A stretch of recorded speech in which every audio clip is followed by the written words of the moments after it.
اللہ تعالیٰ نے قرآن مجید برہان رشید کے اندر ارشاد فرمایا، یا ایہا الذین آمنو، اے ایمان والو، اجتنبوا کثیرا من الظن، فرمایا بہت سے گمانوں سے بچا کرو، بہت سے گمانوں سے بچا کرو۔ ان بعد الظن اسم، فرمایا بے شک کوئی گمان گناہ ہوتا ہے، کوئی گمان گناہ ہوتا ہے۔ مثال کے طور پر کوئی بندہ گزر رہا ہے، یا کوئی بندہ بیٹھا ہوا ہے، یا کوئی بندہ پاس آیا ہوا ہے، اس کا معاملہ کچھ اور ہے، سامنے والے کے ذہن میں اس کے بارے میں پتہ نہیں کیا کیا گمان چل رہا ہے کہ یہ بندہ ایسا ہے، ویسا ہے، ویسا ہے۔ فرمایا کسی کے بارے میں گمان نہ کیا کرو۔ کئی دفعہ تمہارا کسی کے بارے میں گمان کرنا کئی دفعہ گناہ ہوتا ہے۔ آگے فرمایا وَلَا تَجَسَّسُوا، وَلَا تَجَسَّسُوا، اور کسی کے عیب نہ ڈھونڈو، کسی کے عیب نہ ڈھونڈو۔ آج اس پرفتن دور کے اندر ہماری کسی سے اگر تھوڑی سی انبن ہو جائے نا، تو پھر ہم اس کی کمزوریاں ڈھونڈتے ہیں۔ تھوڑی سی کسی سے انبن ہو جائے، 19-20 کا اگر کوئی کمی بیشی کسی سے ہو جائے، تو پھر ہم اس کی کمزوریاں ڈھونڈنا شروع کر دیتے ہیں کہ مجھے اس کی کوئی کمزوری مل جائے، پھر میں اس کا پوری دنیا میں تماشا کروں گا۔ تو یہ قرآن کہتا ہے وَلَا تَجَسَّسُوا، کسی کے عیب تلاش نہ کرو۔ وَلَا يَغْتَبْ بَعْضُكُمْ بَعْضًا، اور آگے فرمایا ایک دوسرے کی غیبت نہ کیا کرو، ایک دوسرے کی غیبت نہ کیا کرو۔ یہ بھی بہت عام ہو چکا ہے کہ ہم جہاں بیٹھتے ہیں ایک دوسرے کی بات چھیڑ کے بیٹھ جاتے، وہ یار ایسا ہے، وہ ایسا ہے، وہ ایسا ہے۔ ہمیں اپنے آپ کو دیکھنا چاہیے ہم کیا ہیں۔ جب ہم اپنا محاسبہ کر لیں گے، جب ہم اپنے آپ کو درست کر لیں گے، تو پھر کسی دوسری کی طرف فنگر اٹھا کے پھر بات کریں کہ یار وہ ایسا ہے، اس کو ایسا نہیں ہونا چاہیے تھا، اس کو ایسا ہونا چاہیے تھا۔ لیکن اس سے پہلے اپنے آپ کو درست کریں، اور اپنے آپ کو درست کرنے کے بعد پھر کسی کی طرف فنگر اٹھا کے تو پھر اس سے بات کریں۔ لیکن ہم اپنے آپ کو درست نہیں کرتے، دوسروں کے بارے میں سوچتے ہیں وہ ایسا ہے، وہ ایسا ہے، وہ ایسا ہے۔ اور آگے کیا حکم ہے کہ جو بندہ غیبت کرتا ہے اس کا حکم کیا ہے؟ أَيُحِبُّ أَحَدُكُمْ أَن يَأْكُلَ لَحْمَ أَخِيهِ مَيْتًا فَكَرِهْتُمُوهُ، فرمایا کیا تم میں سے کوئی بندہ یہ پسند کرتا ہے کہ اپنے مرے ہوئے بھائی کا گوشت کھائے؟ یہ قرآن کہہ رہا ہے۔ فرمایا کیا تم میں سے کوئی بندہ یہ چاہتا ہے کہ اپنے مرے ہوئے بھائی کا گوشت یہ کھائے؟ چاہتا تو کوئی بھی نہیں۔ فرمایا اخیہ میتن فکرہتموہ، یہ کسی کو بھی گوارا نہیں ہوگا، یہ کسی کو بھی گوارا نہیں ہوگا کہ اپنے مرے ہوئے بھائی کا گوشت کھائے۔ آگے فرمایا واتقوا اللہ، اگر تم یہ گوارا نہیں نہ کر سکتے تو پھر اللہ سے ڈرو۔ واتقوا اللہ، پھر اللہ سے ڈرو۔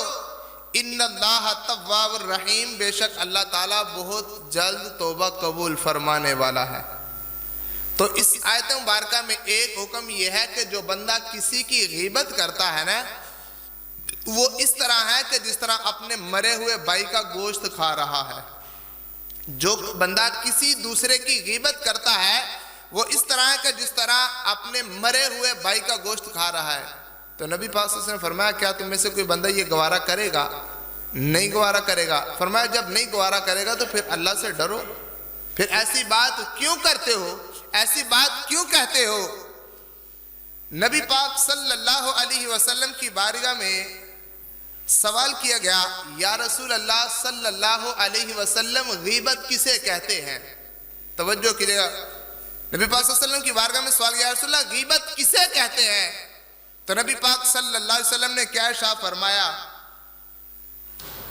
کہ فرمایا غیبت اسے کہتے ہیں کہ اگر تمہارے کسی بھائی کے اندر، تمہارے کسی دوست کے اندر اگر کوئی عیب پایا جاتا ہے، اگر کوئی عیب پایا جاتا ہے تو تم کسی اور کے سامنے اس کا عیب بیان کرتے ہو، یہ غیبت ہے۔ اگر تمہارے کسی دوست یا بھائی کسی رشتہ دار کے اندر کوئی عیب پایا جاتا ہے اور اس کا عیب تم اس سے بات نہیں کرتے، کسی اور سے جا کر کہتے ہو فلاں کے اندر یہ گناہ ہے، فلاں کے اندر یہ برائی ہے، فلاں کے اندر یہ عیب ہے، تو فرمایا تم اس کی غیبت کر رہے ہو۔ اور اگر اس کے اندر وہ عیب نہیں پایا جا رہا، یہ اپنی طرف سے بنا کر کہہ رہا ہے کہ فلاں بندے کے اندر یہ چیز ہے، یہ چیز ہے، یہ چیز ہے، لیکن حقیقت میں اس کے اندر یہ چیز نہیں ہے، تو فرمایا یہ تم اس پر بہتان لگا رہے ہو۔ اگر اس کے اندر عیب موجود ہے پھر کسی دوسرے کو جا کر کہتے ہو، تو فرمایا کہ یہ تم اس کی غیبت کر رہے ہو، اور فرمایا اگر اس کے اندر وہ عیب نہیں پایا جا رہا پھر تم کسی دوسرے کو کہتے ہو تو یہ تم اس پر بہتان لگا رہے ہو۔ اس حوالے سے حضرت شیخ سعدی رحمت اللہ تعالی علیہ آپ کیا فرماتے ہیں؟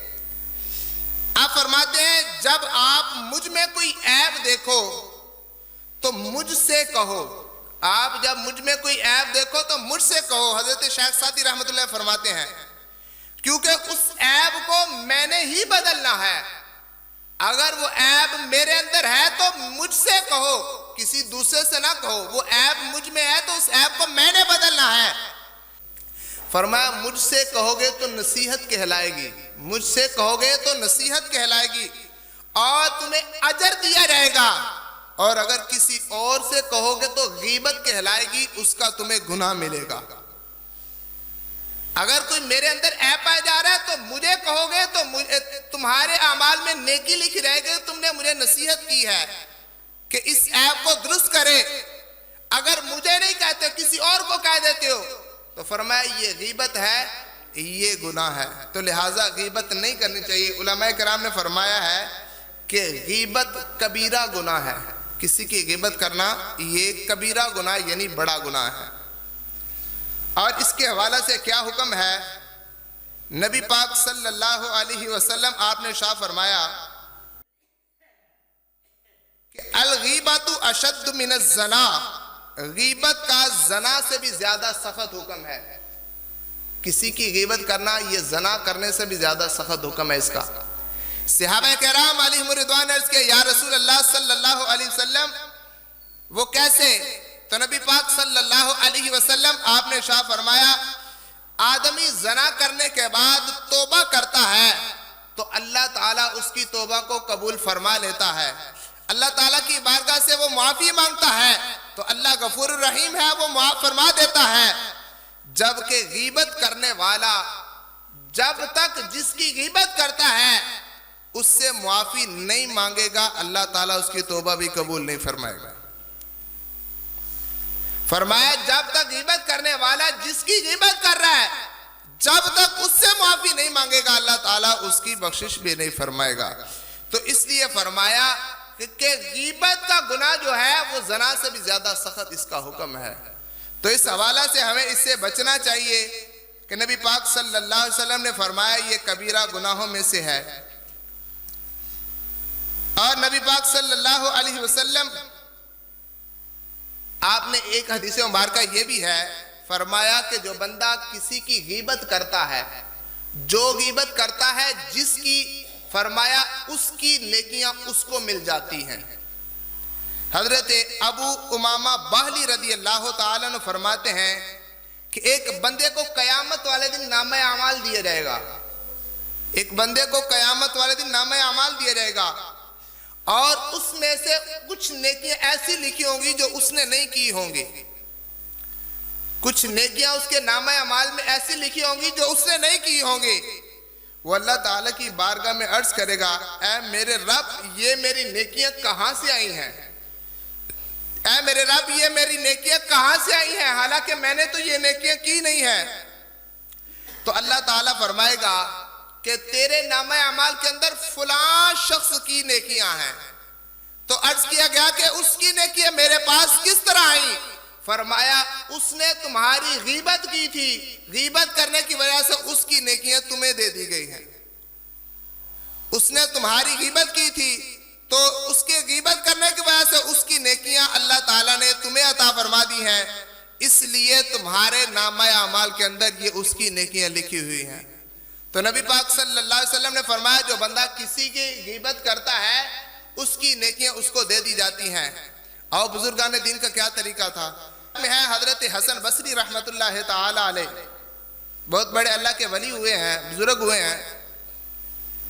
آپ کو نہ کسی شخص نے آ کر کہا کہ فلاں آدمی آپ کی غیبت کر رہا ہے۔ حضرت حسن بصری رحمت اللہ کے ولی ہوئے ہیں، بہت بڑے اللہ تعالیٰ کے بزرگ ہوئے ہیں۔ کسی نے آ کر آپ کو کہا کہ فلاں آدمی آپ کی غیبت کر رہا ہے، تو حضرت حسن بصری رحمت اللہ تعالی علیہ آپ نے ایک تھال لیا اور تھال کے اندر کافی اچھی اچھی چیزیں لی اور اس بندے کے پاس چلے گئے، اس کو جا کے تحفہ دیا، اس بندے کو جا کے تحفہ دیا۔ تو دیکھنے والا بڑا حیران ہوا کہ میں تو آپ کے بارے میں اس طرح خیالات رکھتا تھا تو آپ مجھے تحفہ دینے آ گئے ہیں۔ اس نے جب دل میں یہ سوچا تو اور ساتھ کہنے لگا کہ حضور یہ تحفہ کس لیے ہے؟ بندہ پوچھتا ہے نا کہ نہ کوئی واقعہ ہوا نہ یہ تحفہ کس لیے دے رہے ہیں؟ تو اس آدمی نے کہا کہ حضور یہ تحفہ آپ کیوں دے رہے ہیں؟ تو حضرت حسن بصری رحمت اللہ تعالی علیہ آپ نے فرمایا تو نے میری غیبت کی تھی، تو نے میری غیبت کی تھی، اللہ تعالیٰ نے تمہاری نیکیاں میرے نامہ اعمال میں لکھ دی ہے، میری نیکیوں میں اضافہ